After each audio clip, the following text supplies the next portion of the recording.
yan! Umalis ka diyan! Nilamon ng apoy ang ilang bahay sa isang residential area sa barangay Pagkakaisa, Perez, Quezon.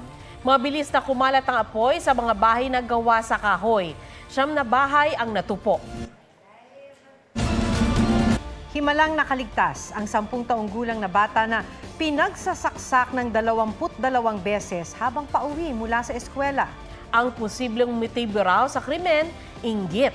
May report si EJ Gomez. Tila nakatambay lang ang babaeng iyan sa tabing kalsada sa Barangay Dolores, Taytay, Rizal kahapon. Pagdaan ng isang batang lalaki, sinundan ito ng babae saka sinaksak sa likod ang bata.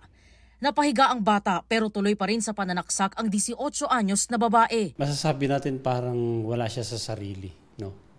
And nung ini-interview siya ng aming investigator, ay paiba-iba yung sinasabi at hindi klaro. So there's something about the mindset ng ating suspect. 22 saksak ang tinamo ng 10 taong gulang na batang pauwi sana galing eskwela. Dalawa po dito sa magkabila kanan at saka kaliwa, balikat. Tapos ito balik po itong kaliwa niya dahil dinaganan po, sabay sinasaksak siya. Saka yung baga po niya na lagyan ng na pasukan ng hangin. Nagpapagaling sa ospital ang bata. Siyempre bilang isang magulang masakit. Yung makikita mo na ginagawa sa anak mo, parang yung tago sa sa puso mo, yung kirot, sakit. Ayon sa mga pulis, maagang nawala ng magulang ang suspect, kaya inggit ang tinitingnan nilang anggulo sa krimen. Bakit ka naiiyak? Iniwan po kasi nila ako kasi wala bata pa. Ng mga magulang mo. Tapos, bakit mo nagawa yun sa bata? Ano yung reason? Dahil po sa selos po. Hindi ko naman po kasalanan yung patuloy na nila. Nakadetine sa custodial facility ng Taytay Police Station ang suspect na nahaharap sa kasong frustrated murder. EJ Gomez, nagbabalita para sa GMA Integrated News. Nagkainitan sina Vice President Sara Duterte at Senator Risa Ontiveros sa pagdinig sa budget ng Office of the Vice President. Tinanong ni Ontiveros ang nilalaman ng children's book na sinulat ng bise at gagastusan ng 10 milyong piso para ipamahagi sa mga batang estudyante. Iminungkahi rin ni Ontiveros na ilaan na lang sa mga ahensya ng gobyerno ang pondo para sa mga programa ng OVP na meron din ng ibang mga ahensya. Sagot ni Duterte na pupulitika ang kanilang budget na kalaunay lumusot sa komite ng Senado. Pinupulitika rin daw ni Ontiveros ang kanyang libro.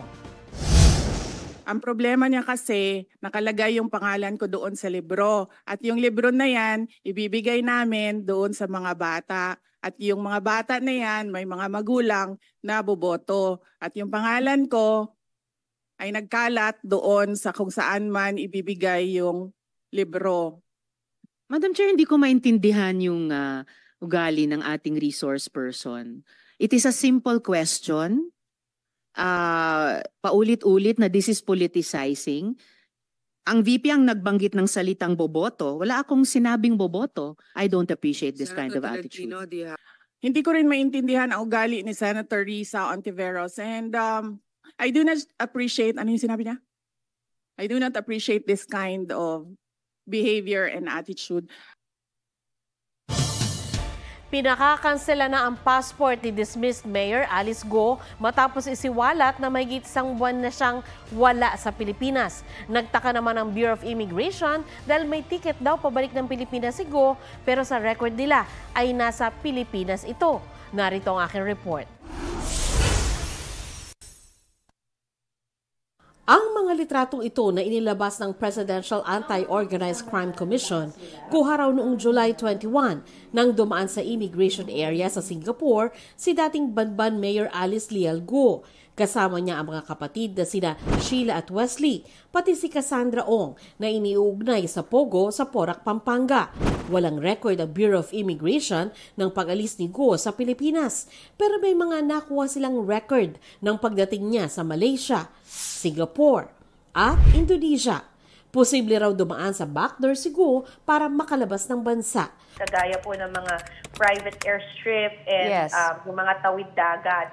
So tingin po natin, yun po ang inabuso ni Mayor Guo upang makalabas po ng bansa and to circumvent immigration. Batay sa intel ng immigration, may flight pabalik ng Pilipinas si Guo. Upon verification po, wala pong sumakay doon sa aircraft na yun, pabalik po ng Pilipinas. And it got us asking the questions na bakit siya may ticket galing sa labas, papasok ng bansa, when our record states that she is still in the country. Yung record niya with Malaysia, nakalagay no image available eh. Very high-tech ang Malaysia. Hindi pa pwedeng walang image. Remember also na merong nag-apply ng NBI clearance, Alice Guo din, but different face. Ibang itsura sa litrato. Ang Office of the President, inatasan na ang Department of Foreign Affairs at Department of Justice na kanselahin ang passport ng 3 Guo at ni O.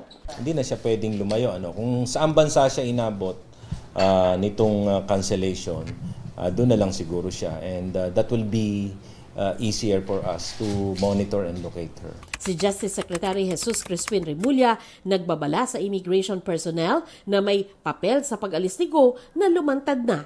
Titingnan din daw ng DOJ kung may partisipasyon ang mga abogado ni Guo. Ako nag-reply ako sa sinasabi niya. Sabi niya, nandito naman siya sa Pilipinas. Although personally, hindi ko naman siya nakita. Ang nagnotaryo ng counter-affidavit ni Guo kaugnay ng human trafficking complaint, nanindigang nakaharap niya si Guo nito lamang August 14. Nagpunta sa Attorney Elmer Galicia sa DOJ. Ayon sa nakapulong niyang prosecutor, sinabi raw ni Galicia na isang kaalan ang nag-ayos ng pagpapanotaryo ni Guo. Nakausap sila ni Alice Guo doon sa baba ng kanyang opisina, nakita niya. At nagpresenta ng driver's license si supposedly Alice Guo. Umarangkada na ang ikalawang bugso ng taas-singil sa toll ng South Luzon Expressway o SLEX.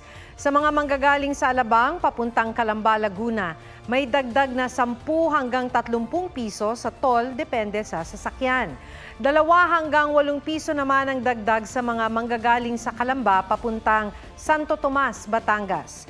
Simula sa August 31, pagmumultahin na mga motoristang daraan sa tollways nang walang RFID, kulang ang load at gagamit ng peke o sirang RFID.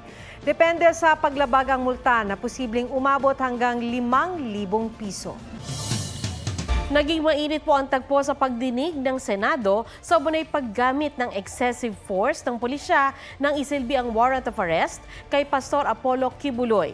Binasa ni DILG Secretary Benher Abalos ang testimonya noon sa Senado ng isa umanong biktima ng panggagahasa ni Kibuloy. Pinalagan niya ng abogado ni Kibuloy. Noong nakahiga na ako, pumaibabaw sa akin si Kibuloy.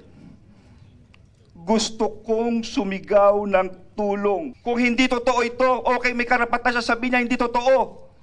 Pero kung totoo ito, dapat lamang siyang managot sa batas. To quote verbatim the allegations in the affidavit complaint, I think Attorney Abalos knows that it is improper in a Senate proceeding. That is also unfair on the part of Pastor Apollo Kibuloy who cannot actually also state his portion. Sabihin mo sa kliyente mo, sumuko na.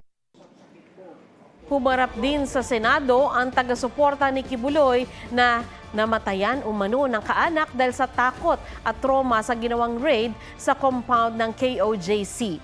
Nanindigan ang mga PNP ground commander na hindi excessive force ang kanilang ginamit ng isilbi ang arrest warrant. Mainit na sinalubong si two-time Olympic gold medalist Carlos Yulo sa kanyang pagdalaw sa Kapuso Network. Winelcome siya ng GMA executives sa pangunguna ni President and Chief Executive Officer Gilberto R. Duavit Jr., Executive Vice President and Chief Financial Officer Felipe S. Yalong, Senior Vice President Attorney Annette Gozon Valdez, at Senior Vice President and Head of GMA Integrated News, Regional TV and Synergy, Oliver Victor B. Amoroso.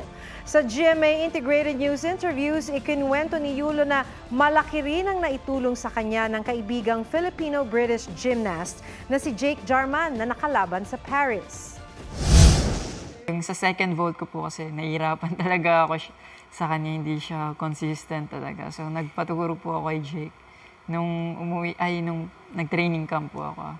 And yeah, nakatulong naman po yung technique niya. Huwag magpahuli sa mga balitang dapat ninyong malaman. Mag-subscribe sa GMA Integrated News sa YouTube. Sa mga kapuso abroad, subaybayan nyo kami sa GMA Pinoy TV at sa www.gmanews.tv.